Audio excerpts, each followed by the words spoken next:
first chapter of this 162 chapter book of the MLB season is in the books. And this first chapter is one that I will not go back and read again because it was such an eyesore and it was not fun to watch one bit. But the purpose of this video right now is to kind of recap what happened in this game, all the highs, all the lows, and after the recap is over, I will go over everyone's individual stats, both hitters and pitchers, just to give you an idea of how good and how very bad some of the players did. So, without further ado, let's go ahead and review today's game. Isiah Kiner-Falefa starts off the game with a double, very good rip, and then David Dahl comes up after him and doubles right off the top of the wall. Isiah Kiner-Falefa is an idiot around the base pass and does not go home. He takes his sweet time just looking at the ball, where it's going, and as soon as he sees that it hits off the wall, he just goes ahead and stops right at third.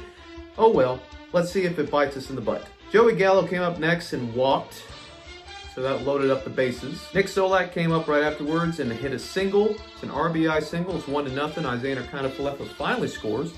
Nate Lowe comes up with a big hit right in the top of the first and rips a double right down the left field line. Benintendi almost makes a great catch, but just a little short. That scores 3 and clears the bases. Lowe is on second, and it's 4-0 Rangers. Brock Holt comes up and singles. Then Eli White comes up right after him and singles again, straight up the middle. Great hit by him. Then Leody Taveras comes up next and hits a fly ball down the left field line in foul territory.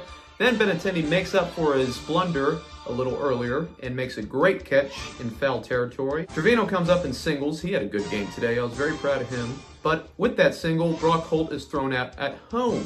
So the score after the top of the first is 5-0. I don't need to say anything more than Gibson just pitched an absolute horrific game. So let's take a look at that. He gave up an RBI single to a rookie, and that made it 5-3. Another RBI single right after that made it 5-4.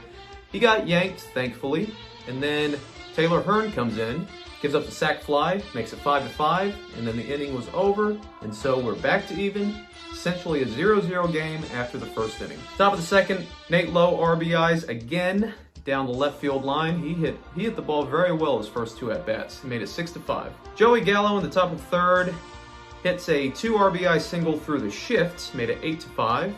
Nate Lowe hits a fly ball, but David Dahl is thrown out at home. I'll tell you what, Michael Taylor out there in center field for the Royals, he was very, very good, both with the glove and the bat, so kudos to you. Bottom of the third, speaking of Michael Taylor, he hit a home run to lead off the inning, made it 8-6, and then Carlos Santana hits an RBI single down the left field line, made it 8-7. Bottom of the fourth, Kyle Cody comes in to pitch, and he immediately gives up a home run to Jorge Soler, made it 8-8. Michael Taylor again comes up and rips a single. That's an RBI, 9-8 for the Royals. Great. Bases loaded, no outs. There's a sac fly. Bad throw by Gallo. I don't know why he was so offline with that throw. Whatever. 10-8 the score is now. Now it's the top of the sixth. Eli White comes up and hits an RBI single again. He had a very good game as well. 10-9, still the Royals leading. Bottom of the seventh, Isbell, the rookie, hits a grounder to shortstop, and Isiah Kiner-Falefa makes the dumbest decision. He has all day to throw to home because he had Salvador Perez beat at home by a mile, by 2 miles. But instead, he throws to first, and the runner is safe over there anyway. So the score is 13-9, and when it should have been 12-9, it probably wouldn't have made a difference. But Isiah, you're an idiot. I hate you for that. Bottom of the eighth, Whit Merrifield comes up and homers off of Kobe Allard, makes it 14-9. Then top of the ninth, Jose Trevino singles. Isiah Kiner-Falefa rolls into a fielder's choice. Trevino is out at second. Kiner-Falefa is on first with 1 out. David Dahl walks, makes it 2-1, 1 out. Kiner-Falefa scores on a wild pitch, makes it 14-10. Gallo walked, and then Solak struck out, 2 outs, and then... And Davis gets the strikeout and the save in his Royals return. Waiter, check please. So there you have it. The Rangers lose by a score of 14-10. Very unorthodox score for a baseball game, but it just goes to show you that both teams had very hot bats and very not so good pitching. The Rangers pitching was a lot worse. And let me go ahead and give you the statistics of all the pitchers that pitched in today's game. In total, we had 7 pitchers come in the game. And of course, Kyle Gibson started the game. And he threw a 3rd inning, 4 hits, 5 earned runs, 3 walks, 1 strikeout, and he threw 32 pitches in his outing. 32 pitches in a 1/3 of an inning. Boy, oh boy. But here's the kicker. His ERA after today, let's see if you can see this. 135. 135.00 ERA. Wow. And then after Gibson was yanked, of course, Taylor Hearn came in. He threw 2 1/3 inning, gave up 4 hits, 2 earned runs, 1 walk, 2 strikeouts, gave up a homer, and then threw 50 pitches in 2 1/3 inning. So that's not good either. His ERA after today is 7.71, so he has a little bit of work to do. Kyle Cody came in. He threw 1 inning, gave up 4 hits, 2 earned runs, 1 walk, 2 strikeouts, gave up a homer, and threw 38 pitches in his 1 inning of work. Wow!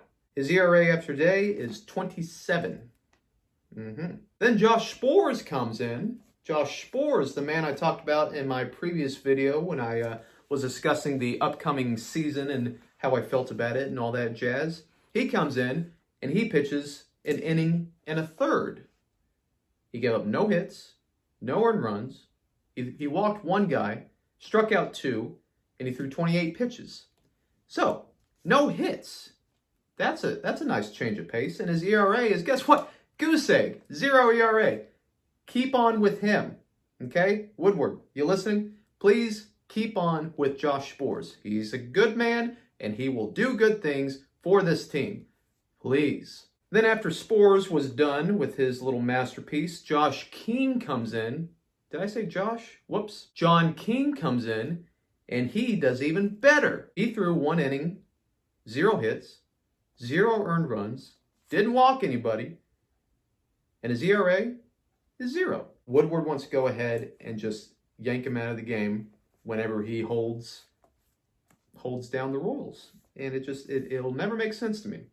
It's always been an issue with the Rangers for as long as I can remember.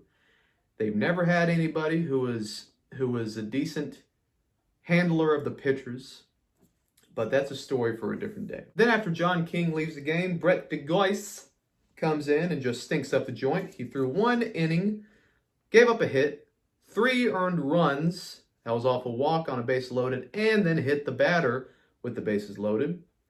2 walks, 2 hit by pitches, 2, and threw 26 pitches. His ERA after today is 27. Kobe Allard came in as our last pitcher for the game, threw an inning, 2 hits, 1 earned run, that was off the home run, and then threw 15 pitches in that inning of work. His ERA after the day is 9. Now that I told you about the pitching, let's go ahead and get the hitting out of the way.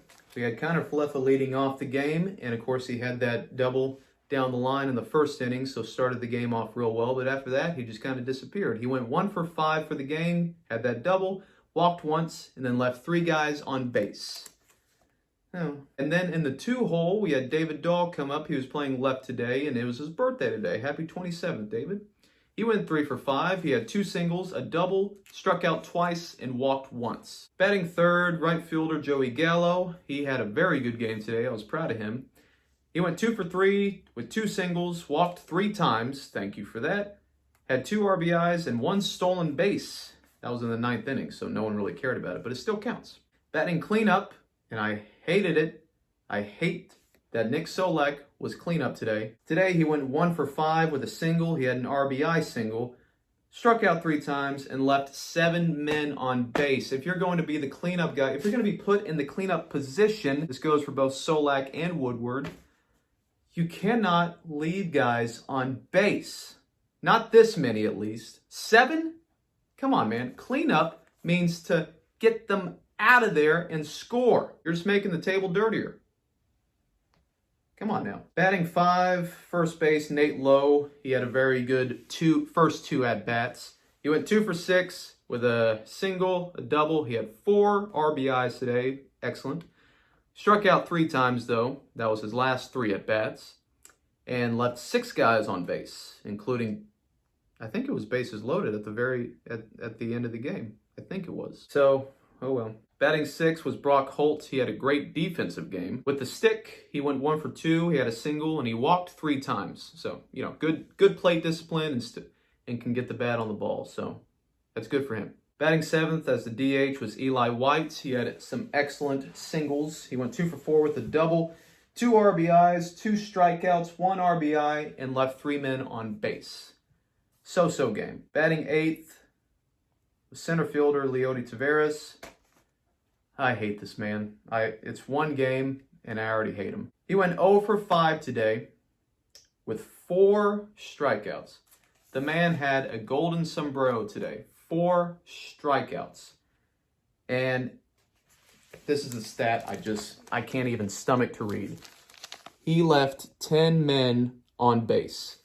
10 men on base. He had 5 at-bats. That's 2 runners left on base per at-bat. Struck out 4 times. Then got robbed by Benintendi with that foul ball, fly ball. Boy, oh boy. This is why we got the Shields. Bring him in. I don't know. Whatever. It's one game. And then behind the plate, batting 9th, was Jose Trevino, who had a super-duper game. I was very, very proud of him. Went 3 for 5 with 3 singles and 2 strikeouts. But he still did well with the bat. I was proud of him. And behind the plate, he did well today too. So those are your stats for the hitting and the pitching. I'd like to do a little something right now.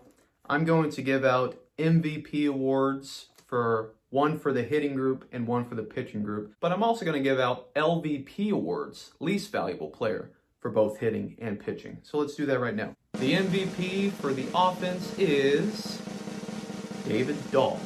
David Dahl looked most comfortable at the plate, and if this is the start to the season, I'm very excited to see what else he can do for the rest of the season. And the LVP for the offense is Leody Taveras. I mean, this really goes without saying. If you leave 10 men on base throughout the game, you're asking to be benched. And the MVP for the pitchers is John King. I was very, very, very impressed with John King today. He came in relief through that 1 inning in the 6th, I believe it was. Didn't give up any hits, didn't give up any runs, didn't give up any walks, and he only threw 11 pitches in his 1 inning of work. And then he gets yanked by Woodward because Woodward's an idiot. And the LVP for the pitchers goes to Kyle Gibson. Kyle, you didn't have it today. It was your first start for an opening day game.